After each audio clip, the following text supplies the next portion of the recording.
મુખીને ખબર પડી કે હોજા ગોમના રાવણદેવ ઓય કણકોક માતાને પૂજા છે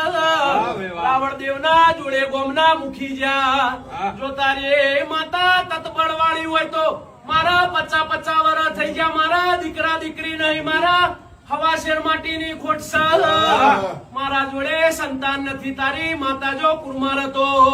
પેલા રાવણદેવ જોડે સધી ધૂણવાઈ અને ચેવું બોલે કે તને 9 મહિને ના 13 દાડે દૂધ જેવો દીકરો આલે અને જો હું સધી આ હુકુરણ નું ઝાડ છે ઈ કણતાણ કુપણ કાલ હવારનો દાડો ઉગન ફૂટતો મોંજે કે હું સંત પારકરની વીરભણ રાવણની સધી બોલી છે બીજા દાડા ઈન પેલા મુખીએ જોયું પેલા હુકાવણના ઝાડમાં કુપણો ફૂટેલી હતી આજે ઝાડ લીલું સમ થઈ ગયું છે તંદાળની હુકી રોઈણ લીલી કરી છે પેલા મુખીના 9 મહિનેના 13 દાડે દૂધ જેવો દીકરો આલ્યો આવા સદીએ ઇતિહાસ રચ્યા છે મારી હુકી રોઈણ લીલી કરનારી રાવણદેવની મારી વીરભણ રાવણની સદીએ આવો